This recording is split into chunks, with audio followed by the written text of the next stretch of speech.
Tentunya kita sudah tidak asing lagi dengan benda yang satu ini, yaitu bel listrik. Pastinya kita pernah bertanya bagaimana sebuah bel listrik dapat berbunyi. Teman-teman, berdasarkan rangkaian bel listrik, saat saklar ditekan, arus listrik akan mengalir menuju kumparan elektromagnet melalui interruptor sehingga terjadi medan magnet untuk menarik armatur striker untuk membuat bel berbunyi. Nah, teman-teman, mengenai medan magnet yang dibentuk dalam sebuah bel listrik, tak lengkap rasanya jika kita tidak membahas apa itu medan magnet.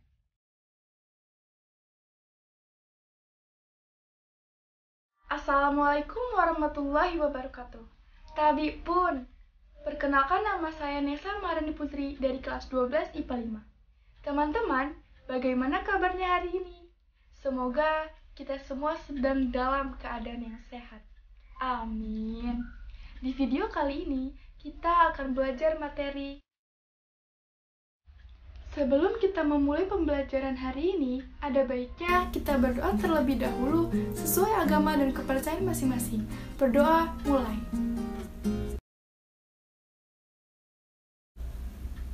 Berdoa selesai. Sebelum kita akan membahas materi lebih lanjut, teman-teman perlu ketahui pengertian dari medan magnet. Apa itu medan magnet? Medan magnet adalah area di sekitar magnet yang masih memiliki sifat kemagnetan. Nah, teman-teman, yang dimaksud dari sifat tersebut adalah dua kutub magnet yang sejenis akan mengalami tolak-menolak dan yang tidak sejenis akan tarik-menarik. Kuat medan magnet diindikasikan dengan derajat kedekatan garis medan magnet. Derajat kedekatan garis magnet terlihat pada kedua kutub magnet batang. Jadi, medan magnet terkuat terletak di daerah kutub magnet. Mari kita lihat simpangan yang terjadi pada jarum kompas berikut. Simpangan jarum kompas semakin melebar ketika jarum kompas dipindahkan ke daerah kutub magnet. Dari ilustrasi ini, dapat kita ketahui bahwa medan magnet memiliki arah dan nilai. Arah medan magnet muncul dari kutub utara dan berakhir pada kutub selatan. Sedangkan di dalam magnet, arah medan magnet dimulai dari kutub selatan dan berakhir pada kutub utara magnet. Teman-teman, perlu kita ketahui terdapat dasar hukum pada medan magnet, yaitu hukum Biot-Savart. Dasar hukum Biot-Savart dapat dirumuskan sebagai berikut, Yang dimana dB sama dengan konstanta dikali IDL sin theta per R kuadrat, yang berarti mu 0 per 4pi dikali IDL sin theta per R kuadrat. Hukum Biot-Savart menyatakan bahwa besar induksi di titik P adalah berbanding lurus dengan kuat arus listrik, berbanding lurus dengan panjang kawat, berbanding terbalik dengan kuadrat jarak antara titik ke kawat penghantar, dan berbanding lurus dengan sinus sudut apit antara arah arus dan garis hubung antara titik ke kawat penghantar. Arah medan magnet dapat ditunjukkan dengan kaidah tangan kanan, di mana jika I arus listrik searah dengan ibu jari, maka arah B induksi magnet seperti ditunjukkan oleh keempat jari tangan lain. Untuk lebih memahami kaidah tangan kanan, teman-teman, mari kita simak contoh berikut ini. Di sini ada kawat berarus di mana arah arus ke atas. Kemudian titik P berada di kiri kawat, sedangkan titik Q berada di kanan kawat. Nah, jika kita menggunakan kaidah tangan kanan, ibu jari menunjukkan arah arus. Jadi, ibu jari ke arah atas, kemudian medan magnet akan mengintari kawat ini yang ditunjuk oleh arah genggaman 4 jari kita. Jadi, pada kawat berarus listrik ini, arah medan magnet yaitu masuk melalui titik Q dan keluar melalui titik P, atau di titik Q masuk bidang dan titik P keluar bidang.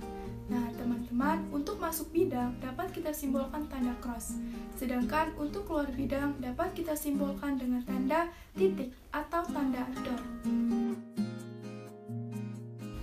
Teman-teman, tahukah kalian bahwa medan magnet dapat dihasilkan dari Pertama, magnet. Arah medan magnet digambarkan dengan garis gaya magnet yang arahnya dari kutub utara ke kutub selatan. Selain dihasilkan oleh magnet, ternyata medan magnet dapat dihasilkan dari arus listrik. Medan magnet yang dihasilkan oleh arus listrik disebut induksi magnet. Nah, saatnya teman-teman harus mengetahui tentang induksi magnet. Induksi magnet adalah kuat medan magnet akibat adanya arus listrik yang mengalir dalam konduktor. Teman-teman, ternyata induksi magnet juga berkaitan dengan hukum Biot-Savart yang sudah kita pelajari di slide sebelumnya. Induksi magnet dapat dirumuskan sebagai berikut. Di mana induksi magnet sama dengan konstanta dikali I dl sin theta per R kuadrat. Selanjutnya, kita akan mempelajari tentang induksi magnet pada kawat lurus, kawat melingkar, solenoida, dan toroida. Yang pertama, kita akan membahas tentang induksi pada kawat lurus. Teman-teman, kawat lurus yang dialiri arus listrik akan menghasilkan medan magnet yang homogen untuk jarak yang sama dari kawat tersebut. Medan magnet yang dihasilkan membentuk lingkaran mengelilingi kawat dan arahnya ditentukan menggunakan kaidah tangan kanan. Ibu jari tangan kanan menyatakan arah arus listrik dan keempat jari lainnya yang menekuk menunjukkan arah medan magnet. Besar medan magnet di sekitar kawat lurus berarus listrik dipengaruhi oleh besar arus listrik dan jarak titik tinjauan terhadap kawat. Semakin besar kuat arus listrik yang diberikan dan semakin dekat jaraknya terhadap kawat, maka semakin besar kuat medan magnetnya. Besarnya kuat medan magnet pada kawat lurus panjang dapat dirumuskan sebagai berikut. B sama dengan μ0 dikali I per 2 pi A. Yang kedua yaitu induksi magnet melingkar. Kawat lurus melingkar yang dialiri arus listrik pada arah tertentu, maka di seluruh pusat lingkaran akan timbul medan magnet dengan arah tertentu. Medan magnet di sekitar kawat melingkar juga dapat ditentukan dengan kaidah tangan kanan. Berbeda dengan kawat lurus, pada kawat melingkar, ibu jari tangan kanan menyatakan arah medan magnet dan keempat jari lainnya yang menekuk menunjukkan arah arus listrik. Besar medan magnet di sekitar kawat melingkar dipengaruhi oleh besar arus listrik dan jari-jari lingkaran kawat. Semakin besar kuat arus listrik yang diberikan dan semakin kecil jari-jari lingkaran kawat, maka semakin besar kuat medan magnetnya. Besarnya kuat medan magnet pada kawat melingkar dapat dirumuskan sebagai berikut. Di mana B sama dengan μ0 dikali I per 2A. Nah, teman-teman, selanjutnya kita akan membahas induksi magnet pada solenoida. Bayangkan kita mempunyai sebuah kawat lurus, kemudian kawat tersebut dibuat kumparan yang memiliki panjang tertentu. Kumparan ini disebut solenoida. Ketika kumparan dilalui arus, maka medan magnet timbul dalam kumparan yang searahnya hampir sama dengan arah medan magnet pada medan magnet batang. Kekuatan medan magnet dalam solenoida dapat diperkuat melalui penambahan logam besi ke dalam solenoida. Besar induksi magnet pada solenoida dapat dirumuskan sebagai berikut. Rumus solenoida dapat dibagi menjadi dua, yang terletak di tengah kumparan dan di ujung kumparan. Di tengah kumparan dapat dirumuskan sebagai B sama dengan μ0 dikali I dikali N per L, sedangkan di ujung kumparan dirumuskan sebagai B sama dengan μ0 dikali I dikali N per 2L. Selanjutnya, induksi pada toroida. Toroida mempunyai kesamaan dengan solenoida. Sebuah kawat dipintal menjadi sebuah kumparan, hanya saja kumparan tersebut tidak berada dalam keadaan lurus, tetapi dibuat melingkar menyerupai sebuah donat yang dililiti kawat. Besar induksi magnet pada toroida dapat dirumuskan sebagai berikut, di mana B sama dengan μ0 dikali N dikali I per 2 pi-R. Nah, teman-teman, kita akan mempelajari tentang gaya Lorentz. Gaya Lorentz adalah gaya yang ditimbulkan oleh medan magnetik pada arus listrik. Konsep gaya Lorentz dapat dirumuskan sebagai berikut. Di mana FL sama dengan B dikali I dikali L sin theta. Teman-teman, arah gaya Lorentz ditentukan dengan kaidah tangan kanan. Selanjutnya, kita akan membahas tentang flux magnetik. Teman-teman, flux magnetik adalah banyaknya garis medan magnet yang dilingkupi suatu luas daerah tertentu dalam arah tegak lurus. Flux magnetik dapat dirumuskan sebagai berikut. Di mana flux sama dengan AB dikali cos theta. Agar teman-teman lebih menguasai materi yang sudah kita pelajari atau kita bahas sebelumnya, mari kita sama-sama menjawab soal-soal yang akan diberikan di slide selanjutnya. Soal nomor 1.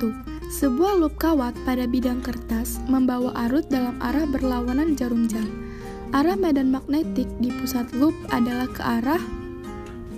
Pembahasan soal nomor 1. Dengan menerapkan aturan kaidah tangan kanan, yaitu ketika kawat berarus listrik digenggam oleh tangan kanan, ibu jari-jari menunjukkan arah arus listrik dan arah putaran keempat jari yang menyatakan arah garis-garis medan magnetik. Maka jawaban yang tepat adalah arah medan magnet ke arah kanan.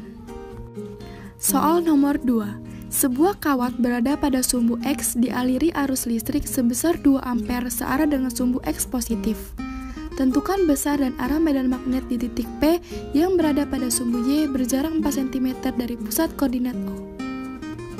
Pembahasan soal nomor 2. Jika diketahui I sama dengan 2 ampere, A sama dengan 4 kali 10 pangkat min 2 meter, dan berapakah besar serta arah B-nya? Dijawab, B sama dengan pi 0 dikali I per 2 pi A, sama dengan 4 pi dikali 10 pangkat min 7 dikali 2 per 2 pi dikali 4 dikali 10 pangkat min 2, sama dengan 10 pangkat min 5 Tesla dengan arah sumbu Z positif.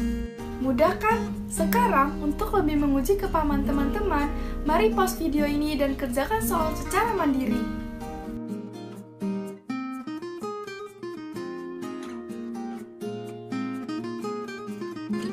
Nah, teman-teman, sekarang waktunya berdiskusi. Manfaatkan waktu ini dengan sebaik-baiknya. Silakan pause video ini dan memulai diskusinya. Saat saklar ditekan, arus listrik akan mengalir ke lilitan yang dipasang pada sebuah inti besi dan akan berubah menjadi magnet yang kemudian akan menarik pemukul, mengenai lonceng hingga berbunyi. Ketika pemukul tersebut tertarik oleh kumparan arus listrik, di interruptor akan terputus dan kumparan tidak dialiri listrik. Kumparan yang tidak dialiri listrik tersebut akan hilang medan magnetnya, sehingga tidak mampu menarik pemukul. Maka pemukul akan terlepas ke posisi semula. Kemudian interruptor akan terhubung kembali dan arus listrik mengalir lagi ke kumparan untuk menarik pemukul. Hal tersebut terjadi berulang-ulang secara cepat, hingga bel terus berbunyi sampai saklar dimatikan. Wah, ternyata fisika sangat dekat dengan kehidupan kita. Hal ini tentunya memacu kita untuk lebih semangat mempelajari materi ini. Tak terasa kita sudah berada di ujung video. Jika ada materi yang belum dipahami, teman-teman bisa putar kembali videonya dan tanyakan kepada guru maupun teman-teman kalian. Jangan malu bertanya, dan jangan lupa untuk terus membaca buku agar memperluas wawasan kalian. Saya akhiri, wassalamualaikum warahmatullahi wabarakatuh.